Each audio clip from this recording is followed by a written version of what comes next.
हे सारे जण 30 ते 72 वयोगटातील तरुण आहेत, चपळ आहेत. या सर्वांचा एक छंद, तो म्हणजे लेझिम. या लेझिमचा ताल त्यांच्या रोमारोमात भिनलाय आणि त्या तालावर नाचता नाचता ओघळणाऱ्या घामात हे सारे जण अगदी तजेल दिसत आहेत.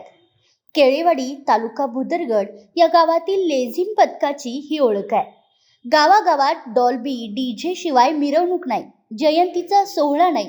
अशा काळात त्यांनी नेहमीचा ताल जिवंत ठेवलाय आणि आता केवळ गावापुरता हा लेझिमचा ताल न राहता मुंबईतील गणेश उत्सवात या लेझिम पथकाला सुपाऱ्या देखील मिळाल्यात. या पथकाची लेझिम आता हलगी ढोलाच्या तालावर मुंबईत घुमणार आहे.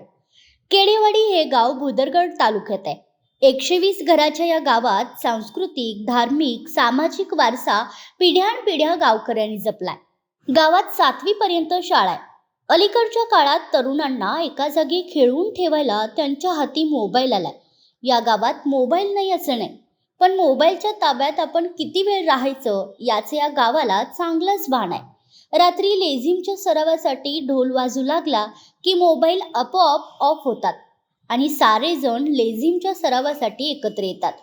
गावातील कैलासवासी धनाजीराव शिंदे तरुण मंडळ प्रणित या लेझिम पथकाचं नाव विठ्ठल रुक्माई लेझिम पथक असे. विठोबा भाऊ शिंदे हे लेझिम पथकाचे वस्ताद आहेत. लेझिम हा पारंपरिक खेळ आहे.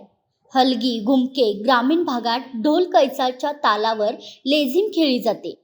आणि वेगळे पण हे की लेझिम खेळत खेळत पुढे या पथकाला जाता येतं व त्यासोबत मिरवणूकही पुढे जाते.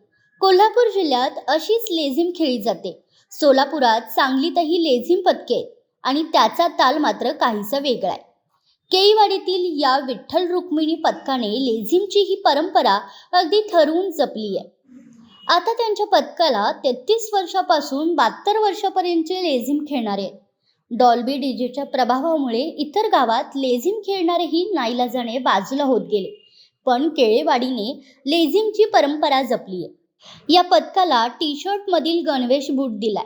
डोक्यावर पांढरी स्वच्छ टोपी आहे. लेझिम खेळायला सुरुवात झाली की खेळणाऱ्याचे पाय यंत्रासारखे हलत असतात आणि लेझिम बघत कडेला उभारणाऱ्यांचे पाय लेझिमच्या तालावर अक्षरशः शिवशिवत असतात.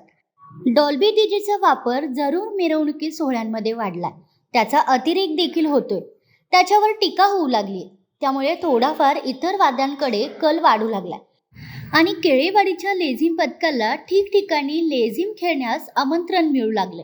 या संधीचं केळेवाडी लेझिम पथकाने सोनं केलंय आणि आता तर मुंबईतल्या गणेश उत्सवातील मंडळांनी त्यांना आमंत्रण दिले आणि केळेवाडीतील लेझिमचा ताल मुंबईतील झगमगत्या रस्त्यावर घुमणार आहे.